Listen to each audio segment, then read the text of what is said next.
चलो, let's begin with CrPC आज। फिर मैं आईपीसी की तरफ आप लोगों को लेके जाती हूँ। फिर मैं आप लोगों को ये एक एक चीज के बारे में एकदम क्लियरली बताती हूँ।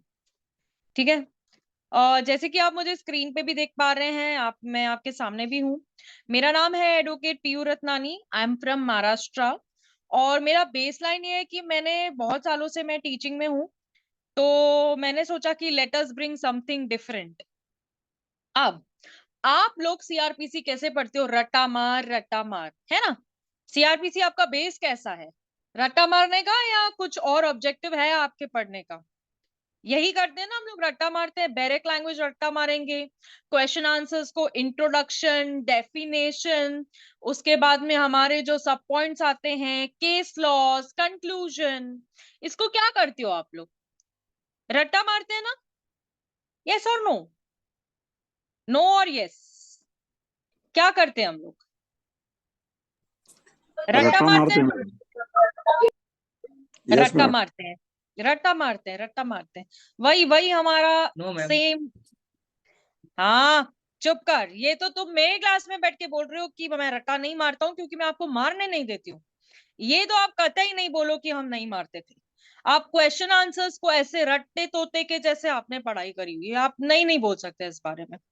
चलिए, बिफोर आई स्टार्ट, आपके स्क्रीन पे आप देख सक रहे हो कि how to draft a criminal complaint. आप बोलेंगे मैम, सीआरपीसी स्टार्ट करने से पहले आप हमको पहले ही बता रही हो कि क्रिमिनल कंप्लेन कैसे ड्राफ्ट करते हैं, तो आगे चल के हम लॉयर या जुडिशियल पोस्ट पे नहीं बैठने वाले हैं क्या? बेस पक्का होगा तो ये सारी चीजें आपके लिए बहुत आसान हो जाएगी। ठीक है। अब देखो, how to draft a criminal complaint, कैसे ड्राफ्ट करनी चाहिए। आप यहां पे आप देख रहे हो in the court of judicial magistrate. अभी देखो, कंप्लेन्स जो होगी आप सेशन के पास भी करोगे, ट्रायल कोर्ट के सामने भी करोगे, हाई कोर्ट के सामने कंप्लेन होती है क्या, ये हम लोग जैसे सीआरपीसी में चलेंगे अंदर तो आपको ये सारी बातें डिटेल में पता चलेगी। यस यस यस यस उस्मा। मैम कौन होती है? उस्मा क्या कह रही हो? मैम वो बोलना चाहती है प्रो बोनो किस होती है। हाँ, ठीक है। चलो, अब आगे बढ़ते हैं। आप देखोगे कि in the code of judicial magistrate first class, ये दिख रहा है आप लोगों की स्क्रीन पे। आप अपने स्क्रीन को स्क्रॉल कर लीजिए, मैं जो बोल रही हूं आपके स्क्रीन पे दिखेगा। दिख रहा है आप सभी को? सभी यस को मैम। स्क्रीन पे दिख रहा है? Aparna, yes ma'am. आप लोगों को, राजेश जी आप लोगों को, गौरव, सब यस मैम। आप सब देख पा रहे हैं स्क्रीन पे?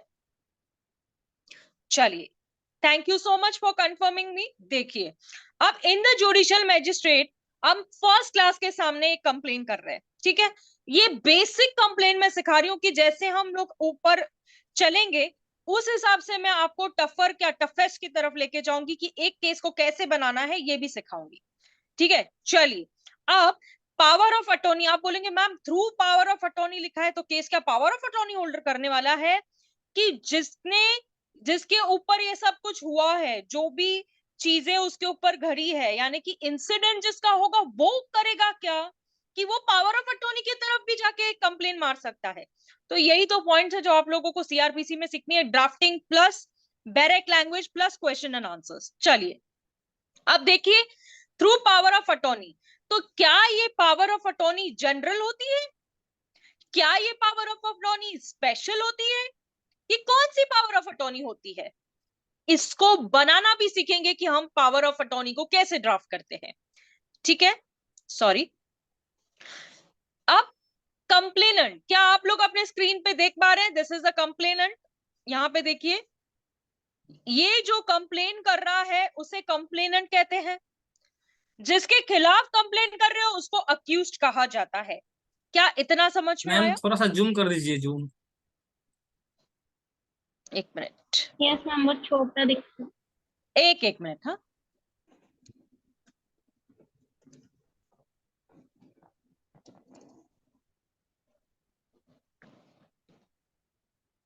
अब ठीक है, sorry yes ma'am. For the inconvenience.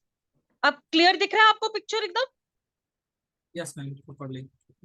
Properly, okay fine. अब देखिए सामने स्क्रीन पर क्रिमिनल केस नंबर लिखा है यहाँ पे मैंने, देखिए यहाँ पे क्रिमिनल केस नंबर, जिसको मैंने डैश मारा है -20/, क्योंकि अभी हम अभी के रिसेंट कंप्लेन कर रहे हैं, पहले की कंप्लेन होगी तो पहले के साल होंगे, कॉमन सेंस इतना अपने को मालूम है। यहाँ पे आप देख रहे हो कंप्लेनेंट कंप्लेन कर रहा है, ठीक है, थोड़ा सा आगे बढ़ रही हूं, यहां पर देखो आप वर्सेस लिखा है V/S, इसका मतलब क्या है, हम जिसके खिलाफ कंप्लेन कर रहे हैं दैट इज V/S, आपके स्क्रीन पे देख लो। उसके बाद में आता है अक्यूज्ड, ठीक है, जिसके खिलाफ आप कर रहे हैं। अब ऑफेंस क्या है, ऑफेंस का मतलब होता है टाइटल, ठीक है, आप लोगों को एक बात हमेशा ध्यान देनी पड़ेगी। अब जैसे जैसे मैं आगे चलूंगी तो आपको एप्लीकेशंस वगैरह बनाना भी सिखाऊंगी, लेकिन ये देख लीजिए कि ये जो है ना, इसको टाइटल कहते हैं, offence under section 138 negotiable instrument act, under section read with under section 420 IPC. आप बोलेंगे मैम ऐसे कैसे हो सकता है, आप आईपीसी को नेगोशिएबल इंस्ट्रूमेंट में मिक्स कैसे कर सकती हो, यही तो आर्ट आप लोगों को सीखना है डायरेक्ट लैंग्वेज के साथ में, ठीक है। उसके बाद में आप देखेंगे may it please your honour, ठीक है, जब हम आर्ग्यू करने जाते हैं कोर्ट के सामने तो हम योर ऑनर यूज करते हैं, ठीक है ना, वो योर हाइनेस वाइनेस जो भी होता है that is belonging to the high court, trial के सामने वो सब नहीं चलता है, ऑलमाइटी ये सब, ठीक है। तो आपको ये भी समझना पड़ेगा कि जब हम ट्रायल के सामने करते हैं तो कैसे आर्ग्यूमेंट करना चाहिए, कैसे अपने केस को प्रेजेंट करना चाहिए, और अगर हम हाई कोर्ट करते हैं तो कैसे करना चाहिए। Getting my point, am I this crystal clear, क्या यहां तक आपको समझ में आया है कि ये कंप्लेन किसकी है, कौन किसके खिलाफ कंप्लेन कर रहा है। मैंने डैश डैश इसीलिए छोड़ा है कि आप जिसके खिलाफ कंप्लेन करोगे वर्सेस अक्यूज, दिख रहा है, समझ रहा है, यस मैम। से विक्की को समझ आ रहा है मुझे लगता है ना विक्की? जी जी जी। हाँ चलो, तान्या भी बोला। दिख रहा है मैम। नहीं नहीं बेटा, दिख रहा है समझ रहा है, दो चीज, सिर्फ मैम दिखाई समझ देना आ रहा अपना है कॉन्सेप्ट नहीं होना चाहिए। आ रहा है समझ में। मैम, दोनों। यस ठीक है, ये बोली ना, ये हुई बात, ठीक है, चलो। हम्म, मैडम 130 चेक के बारे में रहता ना मैडम? Yes yes, 138 Yes. जो कंप्लेंट रहता है ना that is regarding the cheque, cheque के केसेस मैम को चेक लेकर, बाउंस के ऊपर होता है। चेक बाउंस होता है, लेकिन आपको समझना पड़ेगा पहले क्या है। मैं आपको सिर्फ ये सिखा रही हूँ कि क्रिमिनल कंप्लेंट को ड्राफ्ट कैसे की जाती है, मैं आपको बेसिक सिखा रही हूँ कि कैसे ड्राफ्ट किया जाता है। आ रहा है मेरा वॉइस? Yes ma'am. ठीक है। The complainant above name most respectfully submits as under, ठीक है, अभी जो कंप्लेनेंट है कोर्ट को ये बोलना चाह रहा है, तो अब आप यहाँ पे क्या ड्राफ्ट करेंगे, आप यहाँ पर फैक्ट्स ड्राफ्ट करेंगे कि कंप्लेनेंट के साथ में क्या क्या हुआ है, वो सारी चीजें आपके कंप्लेन में होनी चाहिए, ठीक है। कंप्लेनेंट सबमिट्स दैट ही और शी, जो भी होगा, यहाँ पे शी है क्योंकि वहां पर मिसेस थी आपने देखा, is having a friendly relation with an accuse, उसका फ्रेंडली रिलेशन था वो अक्यूज के साथ में, और फॉर द टाइम बीइंग यहाँ पर जो हस्बैंड है मिस्टर XYZ, यहाँ पे नाम है पर you understand mister XYZ, the power of attorney holder, उसको ये ट्रांजैक्शन के बारे में सब मैम क्लियरली जूम पता कीजिए, है। दिख नहीं रहा है। अरे यार, ऐसे कैसे आप लोगों को नहीं दिख रहा है, प्रॉब्लम हो रही है स्क्रीन पे।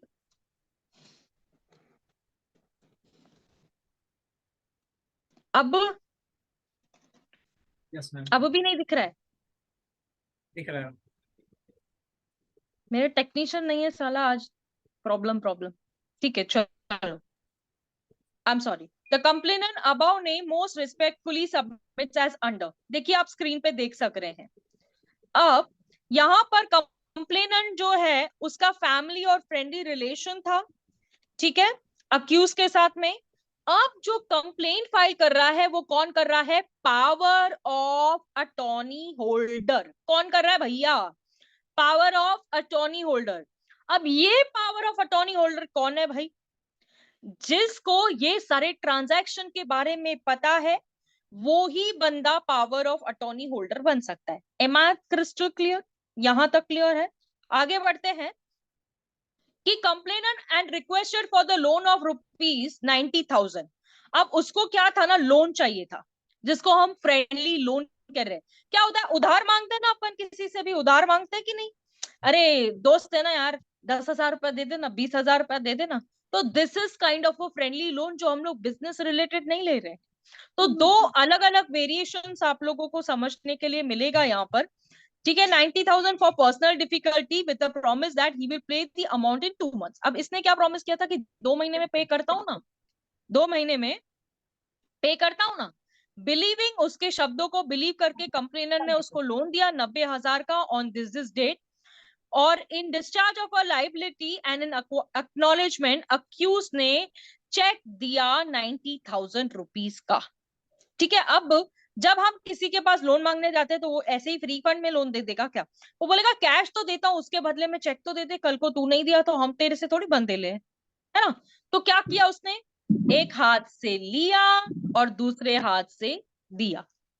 ठीक है, आगे। तो complainant submit that the cheques so issued in discharge of liability drawn on dash bank, जो भी बैंक का नाम होगा, डेटेड होगा और बेरिंग नंबर होगा। आप थर्ड पैराग्राफ में क्लियर कट देख पा रहे हो, थर्ड पैराग्राफ में आप क्लियर कट देख पा रहे हो कि मैंने for the sum of receive drawn on और उसके बाद में बेरिंग नंबर लिखा है। ठीक है, उसके बाद में देखते हैं कि सेट चेक जब उसने अपने बैंक में डाला, जो उसकी बैंक थी, उसके वजह से वो चेक क्या हो गया? डिसऑनर हो गया और रिटर्न हो गया कंप्लेनेंट को। उसके लिए एंडोर्समेंट, एंडोर्समेंट का मतलब क्या होता है ये समझ के लेते हैं। एंडोर्समेंट का मतलब ये होता है कि जब आपकी बैंक सामने वाले के इसमें फंड्स ही नहीं है, या उसने अपना स्टॉप पेमेंट करा के रखा है, या फंड्स इनसफिशिएंट है कि उसके बैंक बैलेंस में उतना पैसा ही नहीं है, उसने चेक दे दिया है, तो वो चेक क्या होगा? क्या हो जाएगा? चेक बाउंस हो जाएगा, जिसको हम लोग अपने लीगल लैंग्वेज में क्या बोलेंगे? डिसऑनर। ठीक है, उसके बाद में देखेंगे आप कि द कंप्लेनेंट सबमिट्स दैट, उसने क्या किया? नोटिस भेजा वकील के थ्रू रजिस्टर्ड एडी, आप देखोगे। ठीक है, तो अब उसको पैनल प्रोविजंस में पकड़ना था मुझे कि भैया तूने फॉल्सली रिप्रेजेंट किया है और आपकी इंटेंशन ये थी कि आपको पैसा लेके सामने वाले को चीट करना था। तो यहाँ पर दिखाई दिया कि उसकी मैलिशियस जो उसकी भावना थी वो दिख गई हम लोगों को। ठीक है, इसके बाद में आता है जुरिस्डिक्शन का पॉइंट। ना पहले तो ये समझ लो कि जो जुरिस्डिक्शन का पॉइंट होता है, एक होता है पेक्यूनरी जुरिस्डिक्शन, एक होता है टेरिटोरियल जुरिस्डिक्शन। अब एक होती है मनी की गेम, दूसरी होती है आपकी लोकल गेम। ठीक है, कहां पर आप केस फाइल करोगे? अब ऐसा तो नहीं होगा ना कि आपका केस बॉम्बे है, सॉरी अहमदाबाद में है, तो उसको छोड़ के आप पुनः आ जाओगे क्या केस करने के लिए? यस यस यस, किसी का माइक ऑन है प्लीज ऑफ करिए एंड प्लीज डोंट इंटरप्ट। ठीक है, उसके बाद में आप जुरिस्डिक्शन की पॉइंट देख रहे हो। उसके बाद में नोटिस रिसीव हुआ है सामने वाली पार्टी को सो एंड सो डेट पे, ये देखो आपने, उसने नोटिस रिसीव किया और उसने क्या किया है? उस नोटिस का रिप्लाई नहीं दिया है। जो पर्सन को लीगल नोटिस जाता है, अगर वो चुप बैठता है, उस चीज के ऊपर रिप्लाई नहीं करता, तो इसका मतलब क्या होता है? चोर के दाढ़ी में तिनका। समझा? क्या ये बात समझी यहां तक? आगे Yes, ले ma'am. चलूं? अरे वो नोटिस लेता ही नहीं है तो इसीलिए तो मैंने बोला ना, अगर सामने वाली पार्टी नोटिस नहीं लेती है तो देखो, नोटिस आता है पोस्ट के थ्रू। अगर आप पोस्ट को मैनेज कर लेते हो, आजकल तो बहुत होशियार हो गए हैं, ट्रैकिंग रिपोर्ट को भी मैनेज कर लेते हैं, पोस्ट को भी मैनेज कर लेते हैं, ऐसे सारी चीजें तो बिल्कुल होती रहती है ना? तो समझो आपको आया है नोटिस, कोई सम और द अदर रीजन की वजह से अगर समझो आप नहीं ले पाते हो, तो प्रिजम्पशन तो है बेनिफिट लेने के लिए कि ये कोर्ट प्रिज्यूम करेगी कि आपने वो नोटिस पर्पसली नहीं दिया है, लेकिन वो रीजन क्या है। अगर आपके घर पे डोर लॉक्ड है, पोस्टमैन आया, नॉक नॉक, ठीक है, आपके लिए पोस्ट लाया, लेकिन आपका दरवाजा जो है ताले से लॉक है, तो उसमें उसकी गलती थोड़ी है, वो नहीं है, अक्यूज की गलती थोड़ी है। वो इंटीमेशन चेक करना पड़ता है कि पोस्ट का इंटीमेशन क्या है। ठीक है, आया यहां तक समझ में? चलिए, अब मैं आपको बता दूं कि 15 डेज की लिमिटेशन पीरियड होती है। वो तो खैर अभी फिलहाल आप लोगों को इतना जानने की कोई जरूरत नहीं है कि लिमिटेशन क्या है और वो सब क्या है। फिलहाल तो इतना ही समझ लो जो मैं बता रही हूँ। अब प्रेयर की पॉइंट जी होती जी है, मैम, नहीं तो सब कंफ्यूज हो जाएगा। इसीलिए तो कंफ्यूजन नहीं लेके जाने के लिए ही तो मैं फिलहाल वो सब चीजों में नहीं लेके जा रही हूँ ना, ऊपर ऊपर से बता रही हूँ। जी मैम। जब हम सीआरपीसी पढ़ना स्टार्ट करेंगे तो डिटेल डेप्थ समझेंगे। ठीक है, तो honourable court was please to issue process under section 138 and 420। अभी इशू प्रोसेस का मतलब क्या होगा, जब हम लोग 202, 203, 204 में चलेंगे ना सीआरपीसी में, तो ये समझेगा आप लोगों को। ठीक है, प्रेयर होती है, उसके बाद में क्या होता है कि जो भी हमें पॉइंट, यस 202, 203, 204 हम चलेंगे yes. Pass any order in the interest of justice, फिर आपका जो सिटी का नाम होगा और डेट। ठीक है, इससे कहते हैं क्रिमिनल कंप्लेंट जो मैंने आपके सामने रखी है। ठीक है, अब बिफोर आई स्टार्ट मैं आपको बोलूंगी कि आप लोगों को ना ये सब चीजें भी मालूमात होनी चाहिए। अब first schedule before starting CrPC, first schedule क्या होता है, क्लासिफिकेशन क्या होता है, सेकेंड शेड्यूल क्या होता है, फॉर्म्स क्या होते हैं। अरे मैडम, आपको नहीं मालूम क्या बैरक के पीछे दिया हुआ है? आपको नहीं मालूम क्या? अपन एक स्टेट ऑफ माइंड में आ जाते हैं, अरे she doesn't knows about this, how come she is asking this kind of a question to us, होता है। ठीक है, तो ये फर्स्ट शेड्यूल सेकेंड शेड्यूल जो है, आप देखोगे यहाँ पर फॉर्म नंबर्स लिखे हुए, फॉर्म नंबर 1, 2, 3 आपके स्क्रीन पे दिख रहा होगा। समन्स टू अक्यूज्ड पर्सन, देखो आप लोगों को अगर बेस मालूम नहीं होगा ना कि स्टार्टिंग बेस हम लोगों को पढ़ना कहां से चाहिए, तो सीआरपीसी में मैं आपको बता दूं कि एवरी सेक्शन जैसे मैं आगे बढ़ाऊंगी आपको क्लासिफिकेशन से निकालूंगी बाहर, हेरारकी बता के, तो मैं आपको बता दूं कि एवरी सेक्शन एक कहीं ना कहीं आपको एप्लीकेशन लिखाना सिखाएगा, कंप्लेन बनाना सिखाएगा, और आईपीसी के साथ में हम लोग इसकी टाई अप करेंगे। ठीक है, तो यहां से आईपीसी, यहां से सीआरपीसी, यहां से ड्राफ्टिंग, यहां से केस लॉस, इस तरीके से हम पढ़ने वाले हैं। ठीक है, summons to accused person, ma'am पहले तो सम्मन क्या होता है, अभी तक तो हमें अक्यूज के बारे में पता नहीं है। वारंट क्या होता है, बेल बॉन्ड क्या होता है, प्रोक्लेमेशन क्या होता है, ऑर्डर ऑफ अटैचमेंट क्या होता है, ये सब चीजें हम कहाँ पढ़ेंगे? हम ये सारी की सारी चीजें हम सेक्शंस में पढ़ेंगे। Everything will be there in front of you in the sections, सारी की सारी चीजें आपको सेक्शंस में मिल जाएगी। ठीक है, ये हमारे फॉर्म्स हुए। अब आगे बढ़ते हुए मैं आपको फॉर्म नंबर 1 की तरफ लेके चल रही हूं। अब हमें अक्यूज्ड को सम्मन भेजना है। हमने देखा ना कि क्रिमिनल कंप्लेन कैसे बनाई जाती है, कि पहले कंप्लेनेंट होता है, फिर अक्यूज्ड होता है, फिर टाइटल होता है, उसके बाद में मे और प्लीज योर ऑनर लिखा जाता है, फिर हम कंप्लेन के पूरे फैक्ट्स लिखते हैं, फिर हम क्या लिखते हैं, जुरिस्डिक्शन की पॉइंट बताते हैं कि भैया इनको है या नहीं है, प्रेयर लिखते हैं, है ना, ये सब हमने देखा। तो यहाँ पर अगर मुझे अक्यूज को बुलाना है तो मैं उसको टेलीफोन करके बुलाऊंगी क्या? कौन बुलाएगा? कोर्ट बुलाएगा। कैसे बुलाएगा?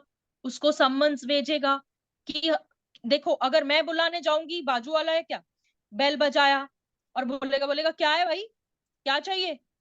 ठीक है, लेकिन जब कोर्ट बुलाती है ना, तो बड़े से बड़ा इंसान उनको कोर्ट में आना ही पड़ता है। डिफिकल्टी। अब summons to accuse person form number 1।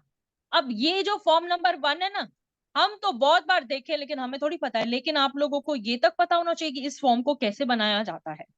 ठीक है, अब यहां पर मैंने लिखा है 476 और 61 सेक्शन आएंगे यार, धीरज रखते हैं। अब यहां पर अक्यूज्ड पर्सन का नेम टू डैश, ठीक है, अक्यूज पर्सन का नेम, उसकी एड्रेस। अगर आप किसी भी स्टेट का देखोगे ना, तो ये जो फॉर्म होगा ना, ये सारे स्टेट में फॉर्म यही चलता है।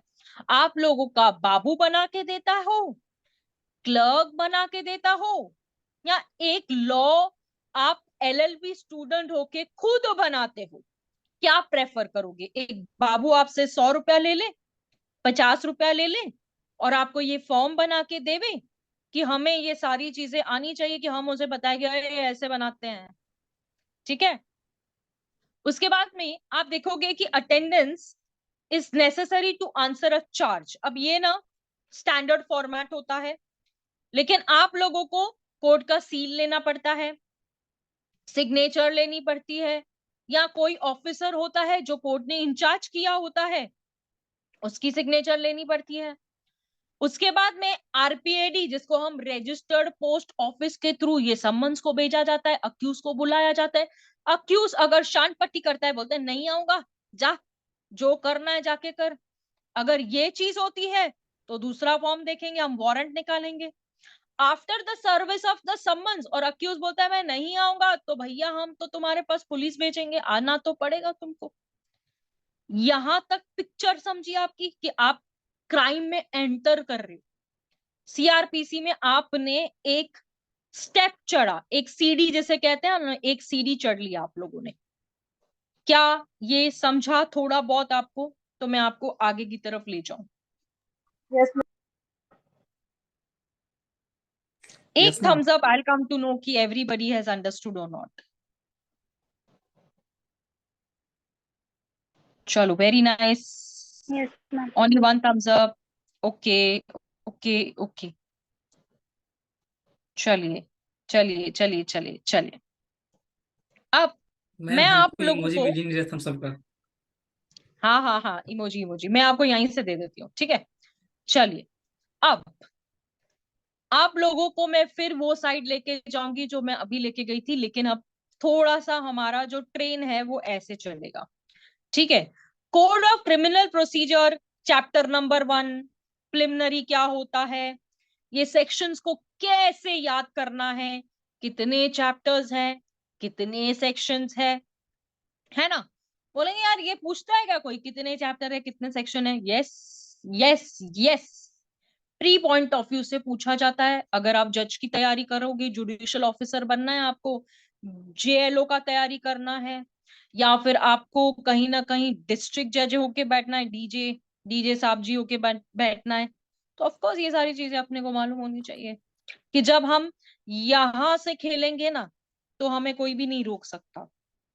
ठीक है, now coming to chapter number 1, now preliminary short title extent definition reference trial court का आईपीसी एंड सेविंग। अब ये जो है ना, ये चीज आप सीधा आईपीसी में जब हम फ्लाइट लेके चलेंगे ना, तो आप ये सारी चीजें ऐसे कॉमनली देखोगे, कॉमनली। ठीक है, अब यहां पर चैप्टर नंबर 2 पे आते हैं, constitution of criminal court and offices. अब देखेंगे आप 6 टू लेके, सेक्शन नंबर 6 से लेके 25A आपके स्क्रीन पे दिख रहा होगा। आप बोलेंगे तो मैं,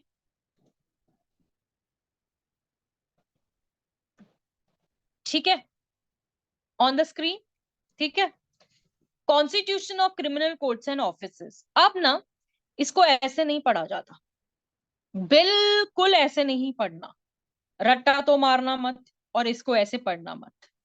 ठीक है, फॉर्मेलिटी सेक के लिए ये सारी चीजें आपको आज मैं दिखा रही हूँ, फॉर्मेलिटी, लेकिन इससे भी और चीजें मैं आपको स्क्रीन पे दिखाती रहूंगी। ठीक है, चलिए आगे बढ़ते हैं। चैप्टर नंबर 3 क्या बोलता है? पावर ऑफ अ कोर्ट, जो कि आपको सेक्शन नंबर 26 से यहाँ पे सामने तो दिख ही रहा होगा, है ना, कि क्या कोर्ट का पावर है।